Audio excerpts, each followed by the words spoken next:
Este caso ocurrió en Maryland, Estados Unidos, el 3 de abril de 1982. Stephanie Roper era una mujer de 22 años que vivía en una pequeña comunidad no incorporada llamada Crum con su madre, padre, 3 hermanos y una hermana. Ella estaba muy unida a su familia. La madre de Stephanie diría después que muchos amigos le expresaban envidia por la unión familiar. Muchos de los que conocían a Stephanie la describían como una joven inteligente, cariñosa y popular, con muchos amigos y un futuro muy prometedor. Era estudiante en la Universidad Estatal de Frostburg, con ambiciones de perseguir sus sueños de convertirse en artista. En marzo de 1982 regresó a casa desde la universidad para pasar un tiempo con sus amigos y familiares antes de regresar para su graduación. El 2 de abril, Stephanie había hecho planes para encontrarse con una de sus amigas de la infancia llamada Lisa. Stephanie se preparó y habló brevemente con su madre antes de irse. Le dijo a su madre que probablemente se quedaría en la casa de Lisa por la noche y volvería a casa por la mañana. Stephanie condujo hasta la casa de Lisa y dejó su coche allí. Las dos luego condujeron a Georgetown, Washington, en el coche de Lisa. Las dos asistieron a un par de bares y tomaron algunas bebidas y bailaron hasta las primeras horas de la mañana. Es importante destacar que ninguna de las dos estaba intoxicada. Después de que su noche terminó, las dos condujeron de regreso a la casa de Lisa. Sin embargo, Stephanie decidió que quería dormir en su propia cama esa noche. Se despidió, subió a su propio coche y se dirigió a casa alrededor de las 3:15 de la madrugada. El trayecto desde la casa de Lisa hasta la de sus padres duraba solo unos 20 minutos. Sin embargo, solo 5 minutos después de conducir por la oscura carretera rural, Stephanie se quedó dormida al volante por un breve momento. Esto resultó en que se desviara de la carretera y golpeara un tocón. Stephanie salió del coche solo para ver que era inmanejable, con 3 neumáticos desinflados y daño en el eje. Poco después, un vehículo se detuvo junto a Stephanie. Dentro del vehículo había un hombre de 26 años llamado Jack Jones, junto con Jerry Betty de 16 años. Los dos habían estado bebiendo en una taberna cercana y justo se encontraron con Stephanie cuando ella se había descompuesto. Los dos se detuvieron y ofrecieron ayuda a Stephanie. Después de una breve charla, le dijeron que podían dejarla cerca de la casa de su amiga Lisa a solo 5 minutos de distancia por la carretera. Lisa estuvo de acuerdo y subió a su vehículo. Tan pronto como entró, la retuvieron a punta de pistola y la secuestraron. Ella suplicó a los dos y les rogó que la dejaran ir. En cambio, condujeron más adentro del área rural y se metieron en un camino remoto. Allí, Jerry y Jack se impusieron sobre Stephanie varias veces en el asiento trasero, manteniéndola a punta de pistola todo el tiempo. Luego retomaron el viaje, dirigiéndose a una casa abandonada. La casa estaba ubicada a menos de 1 milla de donde vivía Jack y estaba situada en medio de un área boscosa totalmente aislada. La casa estaba muy deteriorada. Muchas de las paredes se habían desprendido, dejando pequeños agujeros y aberturas. Los dos la arrastraron adentro y comenzaron a golpearla salvajemente, y nuevamente se impusieron sobre ella otras 4 veces. Los informes también mencionan cómo la torturaron brutalmente también. Stephanie intentó escapar en varias ocasiones. Cada vez los intentos fracasaron, y para castigarla por intentarlo, la golpearían aún más y la patearían repetidamente en la ingle. Durante este despreciable ataque, los dos habían estado usando sus apodos, por lo que Stephanie no podría identificarlos si lograba escapar o si decidían dejarla ir después de que terminaran. Stephanie comenzó a suplicarles a los dos. Prometió que no lo reportaría a la policía y podrían obtener dinero por rescate si eligieran ese camino. Los dos dirían más tarde que ella lloró una y otra vez y rezó a Dios para ser salvada. Sin embargo, Jerry llamó accidentalmente a Jack por su nombre y Stephanie lo escuchó. Los dos luego hablaron en privado sobre qué deberían hacer ahora, ya que si dejaran ir a Stephanie, ella podría ir a la policía con esta información y podrían ser atrapados. Después de hablar durante unos minutos, los dos decidieron matarla. Stephanie los escuchó susurrar y oyó que habían tomado una decisión respecto a su destino. Decidió intentar huir de nuevo. Esta vez pudo saltar a través de uno de los agujeros en la pared y caer al suelo exterior. Luego comenzó a correr, intentando llegar a los árboles cercanos, aunque los dos pudieron alcanzarla. Jack llevaba una cadena de troncos. Se puso delante de Stephanie y bajó la cadena sobre su cabeza, lo que resultó en la fractura de su cráneo. Stephanie estaba apenas consciente por el golpe en la cabeza. Se giró y tambaleó hacia el bosque de nuevo.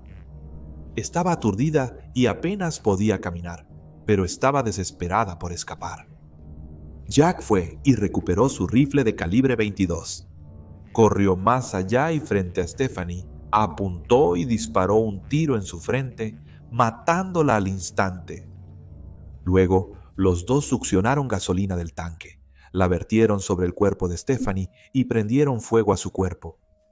Después de un tiempo, las llamas se apagaron. Para dificultar que los investigadores identificaran el cuerpo, los dos le quitaron las manos y arrojaron su cuerpo a un pantano. Luego, ambos regresaron a casa. Jack era un hombre casado y padre de un niño de 6 años. Vivía a solo unos minutos de donde había ocurrido el asesinato. Jerry era un desertor de la escuela secundaria y un fugitivo que vivía con Jack, su esposa y el hermano de su esposa. Durante la tarde del 3 de abril, los padres de Stephanie se preocuparon mucho cuando ella no regresó a casa como lo había prometido. Era muy fuera de lo común que Stephanie no regresara a casa cuando se esperaba sin hacer una llamada telefónica a sus padres primero. Supieron instantáneamente que algo estaba terriblemente mal. La madre de Stephanie hizo una llamada a Lisa, la amiga con la que había estado la noche anterior. Le preguntó a Lisa si Stephanie la acompañaba. Confundida, Lisa respondió que no, y le dijo que Stephanie había salido de su casa alrededor de las 3 de la mañana para regresar a su casa. Luego de esta charla, la madre de Stephanie contactó a la policía para denunciar su desaparición. La policía pudo localizar el coche de Stephanie poco después. Notaron lo dañado que estaba el coche, sin embargo, atribuyeron la desaparición de Stephanie a que simplemente se había escapado. Sus padres se negaron a creer esto y, en cambio, buscaron a su hija. Durante una semana entera buscaron exhaustivamente, pero no hallaron ningún rastro de Stephanie.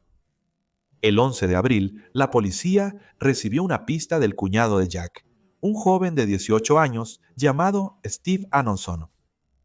Jerry le informó a Steve que había ocurrido algo malo. Dijo que había cometido un crimen muy grave la otra noche y continuó diciendo que había secuestrado y asesinado a una joven.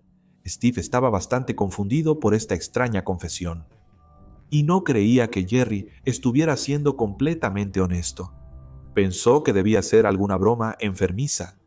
Eso fue hasta que escuchó las noticias de una mujer desaparecida. Una mujer que había desaparecido en la fecha que Jerry había dicho que había matado a alguien. Steve fue y habló con la policía. Les contó todo lo que sabía y explicó la historia que Jerry le había contado. Les dijo a la policía que los llevaría al lugar donde Jerry dijo que se había cometido el crimen. Con esta pista, a las 8 de la noche del 11 de abril, se encontró el cuerpo de Stephanie, que era completamente irreconocible.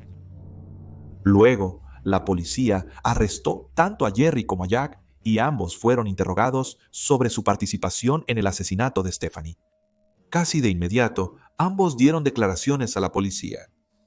Sin embargo, al hablar sobre el crimen, ninguno mostró remordimiento por sus acciones. Ninguno de ellos admitió haber apretado el gatillo o desmembrado el cuerpo.